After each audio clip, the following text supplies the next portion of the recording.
Welcome to the Voices for Voices TV show and podcast. I am your host, founder and executive director of Voices for Voices, Justin Allen Hayes. Thank you so much for joining us again on another episode of our TV show and podcast.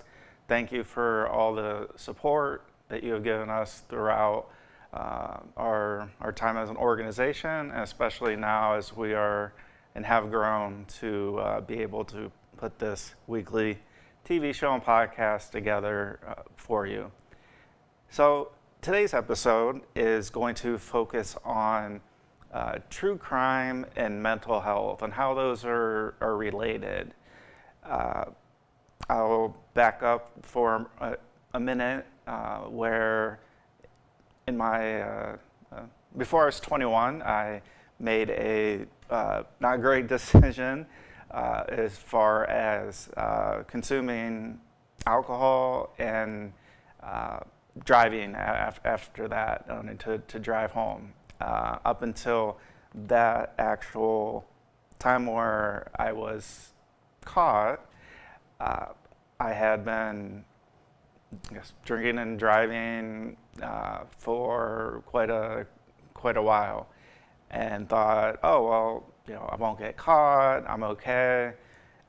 And so I came to the harsh reality that I was caught one evening, actually early morning, where I was attempting to drive home. The car I had, the headlights, the way they work, they weren't automatic like most of them are today, and so I didn't have my headlights turned on when I was pulling out of the parking lot of the establishment, and it wasn't until I had made that full left-hand turn that I realized, and so I flipped on my lights at that point. And to me, it just seemed like a very short amount of time.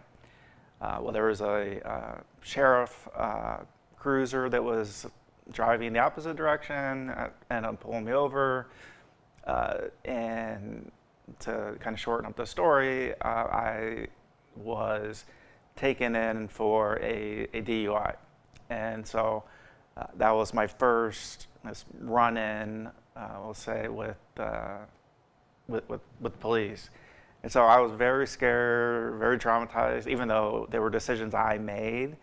I was bringing my family into it because I wasn't able to, of course, drive home. So I had to call my parents at 2:30 in the morning and say, hey, can you come pick me up? I was drinking and driving. So this led to a court case where I pled no contest, and the sentence or the punishment was community service, some fines and court costs, license suspended for 6 months, and a 3-day kind of remediation program that I had to undertake, which that by itself was $3,000. I made the decision to also hire an attorney, which also cost a lot of money. And so bringing this kind of full circle, mental health wise, and to where we are kind of the current state that we feel. So once we were finished with the judge, we were kind of escorted and said, okay, you'll be released and you'll be checked out over here. So I went through a door. My dad was with me, and there were court costs and fines that had to be paid that day. Kind of like you go to a supermarket, right? So you walk in, you roll in, however you're able to move about, and you put the groceries either in your basket or in your cart, or if you're just grabbing a couple things, maybe you're just carrying a couple, a gallon of milk. You go to check out, right? So you're going to pay and leave after that. And so that is something the word is all accustomed to. Well, with that court case being kind of my first one, I didn't know what to expect. My dad didn't know what to expect. Luckily, he had brought his checkbook and credit card, and I believe he paid by check. And so that's another thing, right? So it's like, okay, well, I'm not going to get out of here if we don't pay whatever these court costs are. And so that was, again, very traumatized, and our body doesn't understand stress, whether it's good stress or bad stress. Stress is stress, and so my mind, my body was undergoing stress again, even though it was my doing, it was my fault. And to the present day, just recently, unfortunately, in Stow, Ohio, we had a judge who had been judge for many, many years, Judge Kim Hoover. He was allegedly operating kind of like a debtor's prison in some of the very same ways that I was. And I was in Stark County, Stow is in Summit County. So different counties, many, many years in between the actual events. And so Judge Hoover, there were some his clients, his defendants that had gone through court cases, and they were going through something very similar as far as, you have to pay this right now, not looking at, employment status, how much money you're making, to be able to say, oh, well, you're making, X amount, so we're going to apply, fine and court costs of Y, make it relatable that way. So that wasn't happening. I believe there were 16 at least complaints filed about, hey, I'm not going to be able to leave today if I don't pay these court costs and these fines. And some individuals, right, and like myself, back in the day for me, we didn't know what to expect. We didn't know we were going to have to pay at that point, or we're going to be taken off to jail for 30 days or whatever that time frame may be. So these complaints for Judge Hoover had been levied, and it rose to the Ohio Supreme Court, where they did some investigating and found that, in their opinion, that he was operating, the quote-unquote debtor's prison. Not only with the court costs and fines that day, but there was no, say, like payment plan, right? So if you purchase a new car, or you purchase an appliance, you sometimes, if not in all cases, you have some type of a payment plan. Like, oh, well, I can't pay $3,000 today, or I can't pay $300 today, or $20, whatever that amount is, but we could put you on a payment plan, much the same as I've also found with hospitals and healthcare, depending on the amount of time and what treatment you have. A bill comes for $35,000. You're undergoing cancer treatment, or I'm in this hypothetical, and we have to pay this bill. We got to pay this $30,000. Like, oh my gosh, how am I going to do this? I got to take out a loan. I got to ask family and friends, and that is something that is very, very difficult. And luckily, the hospitals that I've had, as far as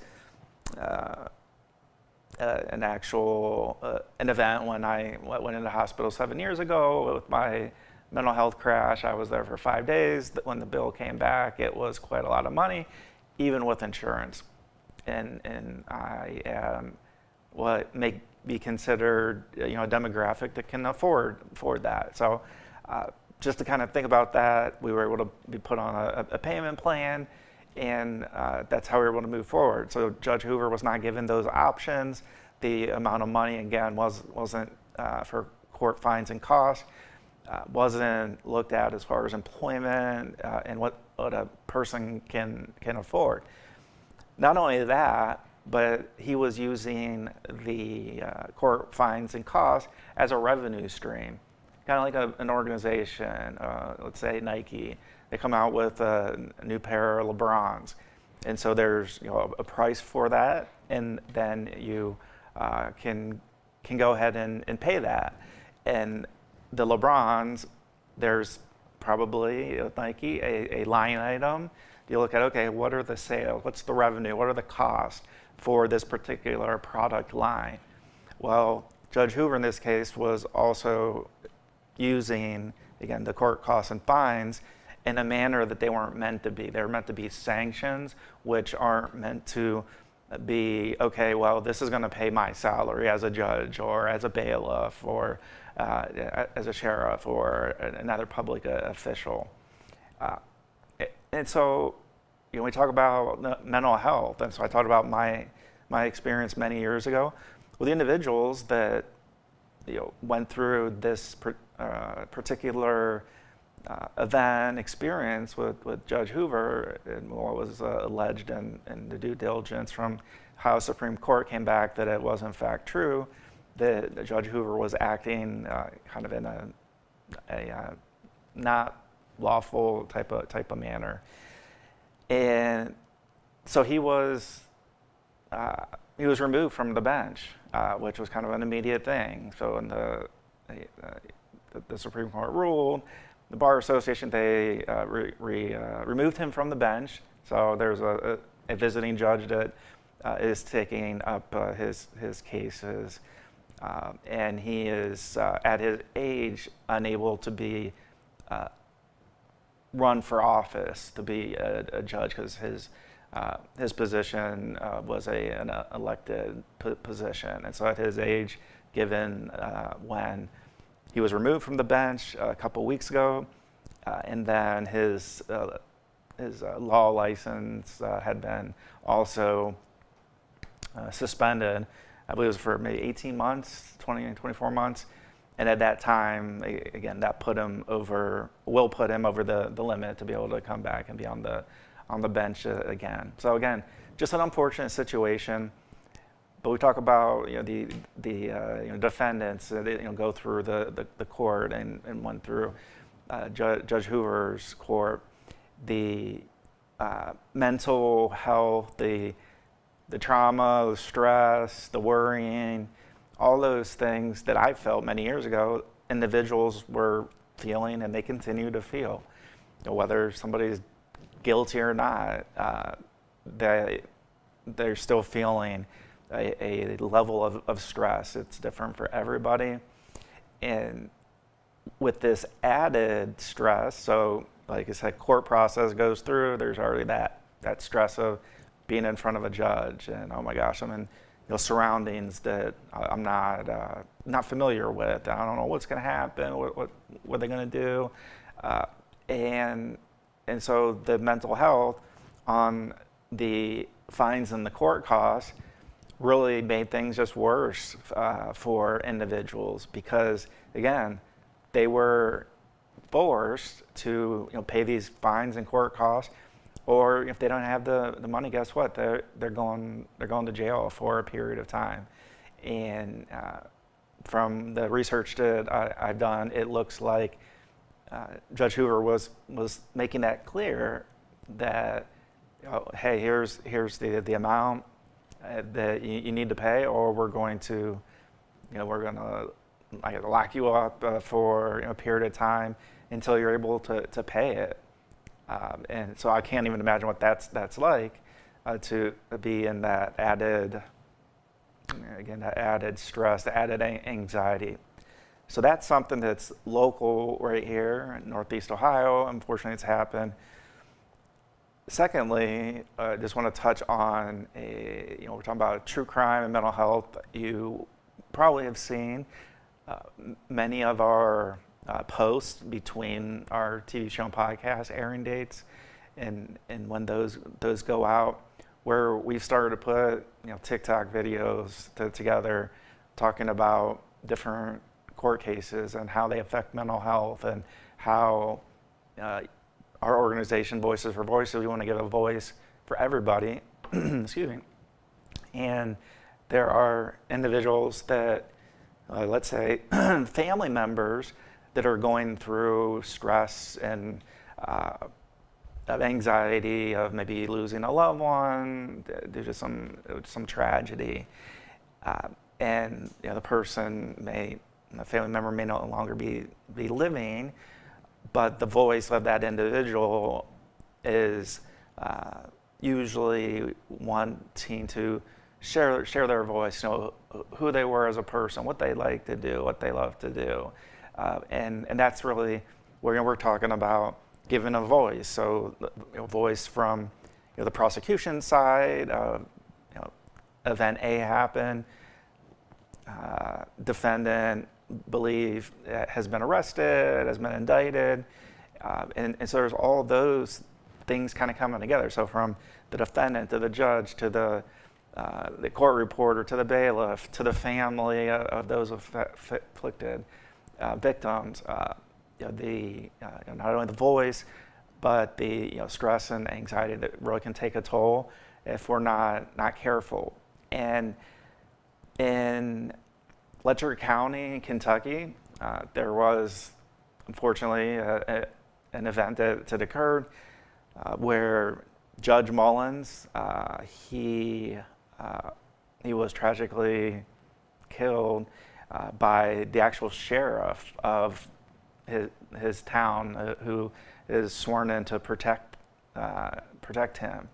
And this actually happened in Judge Mullins' chambers, and Sean Mickey Steins is the sheriff that allegedly, and that there's a camera in the judge's chambers, and so the video has been released actually, where you can see the sheriff actually standing up and pointing a weapon and discharging it, and the judge trying to hide behind a desk. And it's very, very tragic. As somebody, in Ohio, as myself, just watching this happen. And so there's thoughts and ideas of why it's happened, and the court process will hopefully unravel kind of what occurred. And the one thing that is a little bit different from many court cases is usually the person who is allegedly committing the crime or allegedly having committed the crime. Usually they don't turn themselves in right away and say, hey, I did this. But that's what, in this case, Sheriff Sean Mickey Steins did. Once he discharged the weapon, the judge, fortunately, passed away due to those wounds. The sheriff went into the courtroom, placed his service weapon on one of the tables, and turned himself in and said, yeah, I did this. And so there's thoughts of what could cause somebody to do that. So that's where mental health obviously comes in. Like what really drove this individual? Over 20 years being a sheriff, the judge and the sheriff were friends. They actually were eating lunch together earlier that day. And there was by a third party that was eating lunch as well with the sheriff and the judge in this case. That there was a conversation where the Judge Mullins asked the sheriff, Mickey Steins, do we need to talk, in private about this? So again, the story is unraveling, or will unravel, hopefully, and the truth comes out, and justice will be served. But at some point between the lunch and the walk was shown maybe a 5-minute walk. It was a very small town where this occurred. So they walk from the restaurant, judge's chambers. They both sit down. Allegedly, the sheriff asked to look at the judge's phone, and apparently the sheriff's underage daughter's phone number was in the judge's phone. And so that's where all kinds of rumors and things come about. So the mental health with the Judge Mullins family, even former Sheriff Mickey Stein's family, and going through the process. this small community, only a few thousand people live there. A lot of people knew and know the individuals that are involved. And so there is the mental health of the community. And whether it's a big city or small city, it's more noticeable in a smaller city as far as how a particular event impacts a particular geography, depending on if we're talking about the size of Los Angeles, multi-million individuals living in Los Angeles versus in Letcher County, Kentucky, where this event occurred. So there's, again, the mental health kind of comes into play, whether individuals are talking to counselors or not, if they're on medication or not, whatever each individual's journey is, where they're at that point when they heard the news about this event, that really has put a lot of people not on edge about looking for the individual that did this horrific crime, because we know due to footage in the judge's chambers who did it, and again the sheriff has admitted, and so some event had to have occurred, and so again the underage daughter of the sheriff's phone number is in the judge's phone. What's that all about? We'll find more about that. But the reason why I brought up this particular story is because Judge Mullins had, for his entire career, once he passed the bar, started practicing law as a prosecutor, and then as a judge, he was a big advocate for individuals that have and were going through substance abuse, addiction, and helping individuals kind of try to help them come back on the other side of helping in whatever way he could. So looking at the whole person and to hopefully help those that the mental challenges, depression, schizophrenia, anxiety, bipolar, what have you, whatever the underlying condition is, that can definitely affect people. And so Judge Mullins, that he had up until his death, that was one thing that he had been doing, and so that's really what caught my attention to want to speak about it on this episode, as we're talking about true crime, things happening, whether it's here in Northeast Ohio or across the country, and sometimes maybe internationally, where we want to just share these stories because individuals, again, their voice should be heard, and that's what we're attempting to do with our TV show and podcast, and just as an organization as a whole. And then lastly, there's a case to tragically happen. A individual, an influencer, 2 TikTok accounts with over 4 million followers, who went by the name of Mr. Prada. He's 20 years old, and he has allegedly taken the life of a counselor. So somebody that I'd go see and talk about, hey, what's going on, and the last 4 weeks or 5 weeks, and help try to treat the individual at that moment.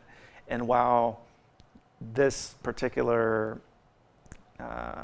crime, homicide, occurred, there was no, at least up until now, there was no indication that Mr. Prada was one of Dr. Abraham's clients. And so, again, the story will hopefully come out, justice and truth hopefully will prevail.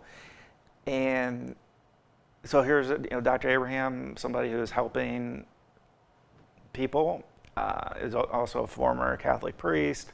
I don't have a whole lot of information on that part of his life, but he had a service mentality to others. And so while Mr. Prada, 20-year-old Terry Thomas, was not, at least in the short time since the murder or homicide has occurred, was not a client as of what police know at this point. He actually was at his apartment on a day, it was a Saturday, I don't know the exact date, but it was a Saturday, and Dr. Abraham, again, who all accounts say that Mr. Prada wasn't one of his clients, one of his patients, here's on camera walking into the apartment complex of Mr. Prada. And then after he walked out, at some point, he didn't walk back out. And Mr. Prada was seen by eyewitnesses. I'm not sure what level, what floor Mr. Prada lived on, second, third, fourth, fifth, I'm not sure which floor. But he was seen by eyewitnesses that saw him struggling to carry down the steps of the complex a blue tarp, which looked to have something inside of it. And this blue tarp and what ended up being the body of Dr. Abraham was found in Texas, and Mr. Prada was driving Mr. Abraham's car. The clothes that Dr. Abraham was wearing when they found him, unfortunately, passed away in this blue tarp, those clothes matched the surveillance footage of when he walked into the Mr. Prada apartment complex, condo complex, and went to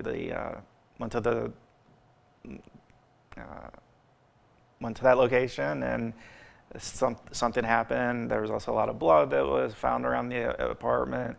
Seems like that the police authorities have the right person, but again, time will tell. The criminal justice process will go on. What's happening now is Mr. Prada. This event happened near Baton Rouge, Louisiana. He was found driving Dr. Abraham's car in Texas, and so there's what they call extradition. And so the authorities in Louisiana are waiting for the state of Texas to extradite Mr. Prada back to Louisiana, where the crime occurred, to go through the criminal process, criminal justice process. So Dr. Abraham helping people, licensed counselor, Judge Mullins, judge and person of the law. Again, we don't know anything that he may or may not have been doing that caused the actions of Sheriff Mickey Steins, but he had a yearning to help others fighting addiction, and so that's tied into mental health. And then we talk about the fines and court costs here in Northeast Ohio, with a judge that again was what some may say was operating what they call a debtor's prison, forcing individuals to pay kind of that day, threatening jail time if they're not able to pay, and using those court costs and fines kind of as an income stream for the I guess the city of Stow, the courthouse. I'm not sure where exactly that money kind of leads into, kind of at the end of the day, where it rests, what checking account or what savings account that goes into. So hopefully this episode has been interesting, because we've started again a little bit, we're pivoting a little bit to kind of add to our repertoire, and including true crime, true crimes that have occurred and court proceedings that are occurring, to share the links that we've found and we're finding with mental health, and being a voice for an individual who has deceased, the family members, a judge, a bailiff, the community. So until next time, I am your host, founder, and executive director of Voices for Voices, Justin Allen Hayes. Please be a voice for you or somebody in need.